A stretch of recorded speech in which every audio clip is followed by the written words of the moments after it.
మన కళ్ళతో చూసిన ప్రతి విషయానికి సమాధానం ఉండకపోవచ్చు. కొన్ని సంఘటనలు సంవత్సరాలు గడిచినా మనల్ని వెంటాడుతూనే ఉంటాయి. ఈరోజు నేను చెప్పబోయే కథ ఒక మారుమూల గ్రామంలో జరిగిన ఒక వింత సంఘటన.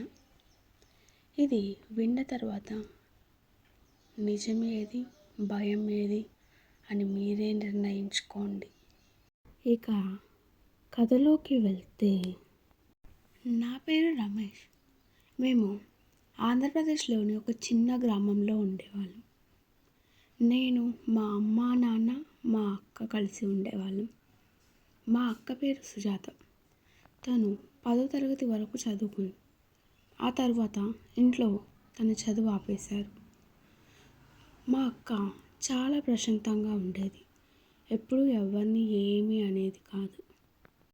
ఒకరోజు మా అక్క పక్క గ్రామంలో పెళ్ళికి వెళ్ళింది. రాత్రి చాలా ఆలస్యంగా ఇంటికి వచ్చింది. మా అమ్మ అక్కని, సుజాత భోజనం చేద్దురా అమ్మ అని అంది. అప్పుడు మా అక్క, నాకు ఆకలిగా లేదమ్మా అని చెప్పింది. మేము అనుకున్నాం, తను పెళ్ళిలో తింది కదా, అందుకే ఆకలిగా లేదు అని. ఇక అందరం భోజనం చేసి పడుకున్నాం. అర్ధరాత్రి వేళ నాకు చాలా దాహం వేసింది.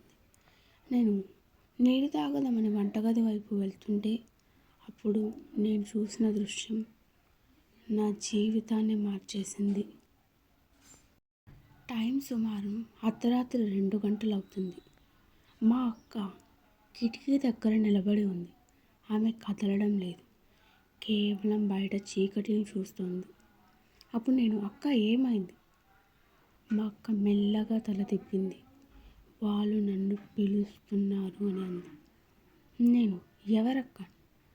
నువ్వు వాళ్ళని చూడలేవు, వాళ్ళు మాత్రమే మనని చూడగలరు. నేను వెళ్ళిపోతాను. నేను భయపడి చాలా గట్టిగా అరిచాను. మా అమ్మ నాన్న వచ్చారు. ఏమైంది అని అడిగారు. ఏం జరిగిందో మొత్తం చెప్పాను. అప్పుడు మా నాన్న మా అక్క దగ్గరికి వెళ్ళి, ఏమైందమ్మా అని అడిగారు. అప్పుడు మా అక్క నార్మల్గా, ఏం లేదు నాన్న, నిద్ర రావట్లేదని ఇక్కడ నించున్నాను అని చెప్పి, ఇక మా అమ్మ నాన్న నన్ను బెదిరించి వెళ్ళి పడుకోండి అని చెప్పారు. మేము ఇక వచ్చి పడుకున్నాం. అలా 3 రోజులు గడిచిపోయింది. ఇంట్లో అందరం నిద్రపోతున్నాం. ఒక్కసారిగా వంటగదిలో పెద్ద శబ్దం వినిపించింది. గిన్నెలు నేల మీద పడిపోయినట్టు. అందరం పరిగెత్తుకుంటూ వెళ్ళాం. మా అక్క అక్కడ నిలబడి ఉంది, కానీ ఆమె కళ్ళు మూసుకొనే ఉంది. మా నాన్న గట్టిగా సుజాత అని అరిచారు. ఆమె కళ్ళు తెరిచింది. తను మాట్లాడడం మొదలుపెట్టింది. కానీ అది మా అక్క గొంతు కాదు, భారీగా గంభీరంగా ఉంది. నన్ను ఎందుకు లేపారు? మా అమ్మ, ఏంటమ్మా ఇది సుజాత? ఇది నా ఇల్లు కాదు. ఎలా తెలిసిందో తెలియదు, కానీ మరుసటి రోజే ఈ విషయం గ్రామం మొత్తం తెలిసిపోయింది. కొందరు దయ్యం పట్టిందంటారు, మరికొందరు అనారోగ్యం అంటారు. కానీ అసలు భయం అప్పుడే మొదలయ్యింది. రాత్రి సుజాత ఒక్కసారిగా ఇంటి బయటకు పరిగెత్తింది. అందరం వెంటపడ్డాం. ఆమె గ్రామం చివర ఉన్న పాత వేప చెట్టు దగ్గరికి వెళ్ళింది. అక్కడికి ఆమె ఇంతకుముందుకు ఎప్పుడూ వెళ్ళలేదు. అయినా సుజాత అక్కడికి వెళ్ళి ఇక్కడే పాతిపెట్టారు. అందరూ షాక్ అయ్యారు. తను ఏం మాట్లాడుతుందో ఎవ్వరికీ అర్థం కాలేదు. ఎందుకంటే అసలు ఆ చెట్టు వైపు ఎవరూ వెళ్ళారు. అక్కడ ఏదో ఉందని అందరూ భయపడుతుంటారు. ఇక గ్రామ పెద్ద సలహాతో ఒక వృత్త పూజారిని పిలిపించారు.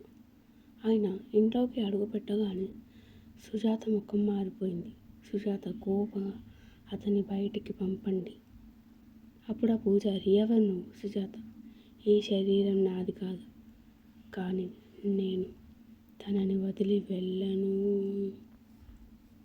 ఆ మాట విని ఇంట్లో అందరం భయపడ్డాం. బయట గ్రామస్తులు నిలబడి ఉన్నారు. కుక్కలు అరుస్తున్నాయి. గాలి బలంగా వీస్తుంది. ఇంట్లో లైట్లు ఒక్కసారిగా ఆగిపోయాయి. అందరి గుండెల్లో దడదడగా ఉంది. మా అమ్మ చాలా ఏడుస్తుంది. నా కూతురికి ఏమన్నా అవుతుందేమో అని. మా నాన్న బయటికి ధైర్యంగా ఉన్నా లోపల చాలా భయపడుతున్నాడు. నాకు భయంతో కాలు చేతులు ఆడటం లేదు. పూజారి గారు ఏదో మంత్రాలు చదవడం మొదలుపెట్టారు. మా అక్క గట్టిగా ఏడవడం మొదలుపెట్టింది. అప్పుడు మా అక్క మాట్లాడుతూ అది ఏదో విచిత్రమైన గొంతుతో నన్ను కాపాడండి, నాకు భయంగా ఉంది. అది ఆమె గొంతు మాత్రం కాదు. కొన్ని గంటల తర్వాత పరిస్థితి ప్రశాంతమైంది. సుజాత నిద్రపోయింది. ఉదయం లేచింది. అప్పుడు మా అమ్మ మా అక్కని ఏమైంది నీకు అని అడిగింది. అప్పుడు మా అక్క నార్మల్గా నాకేమైందమ్మా, ఏమవ్వలేదు అని నార్మల్గా మాట్లాడింది.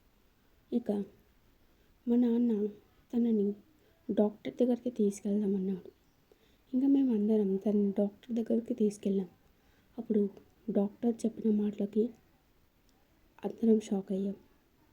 డాక్టర్ తను తీవ్రమైన ఒత్తిడి, భయం, రొటీన్ లైఫ్ స్టైల్, తన జీవితం తనకే నచ్చకపోవడం, తను అనుకున్నట్టుగా తన జీవితం ఉండకపోవడం వల్ల తను ఎప్పుడు ఏదో ఒకటి ఆలోచిస్తూ అలా తనకు తానే ఇలా ఊహించుకుంటూ ఇలా ప్రవర్తించడం మొదలుపెట్టింది. తన లోకంలో బ్రతకడం మొదలుపెట్టింది. అలా కొన్ని రోజుల తర్వాత మా అక్క నార్మల్ అయిపోయింది. కానీ ఇప్పటికీ గ్రామంలో కొంతమంది అది దయ్యం ప్రభావమే అంటారు. మరికొందరు అది మానసిక సమస్య అని నమ్ముతారు.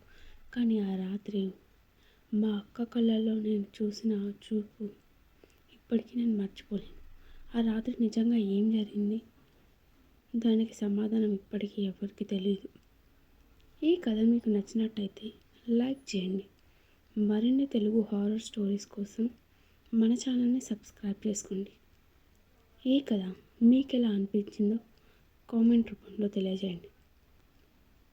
ఇలాంటి విచిత్ర సంఘటన మీకు కూడా జరిగితే మీరు అసలు ఏం చేస్తారు, ఎలా రియాక్ట్ అవుతారు కామెంట్ రూపంలో తెలియజేయండి. మీ కామెంట్స్ కోసం నేను ఎదురు చూస్తూ ఉంటాను. ఇక మన వీడియోస్ చాలామంది చూస్తున్నారు కానీ సబ్స్క్రైబ్ చేసుకోవట్లేదు. ప్లీజ్ సబ్స్క్రైబ్ చేసుకో. Thank you for watching.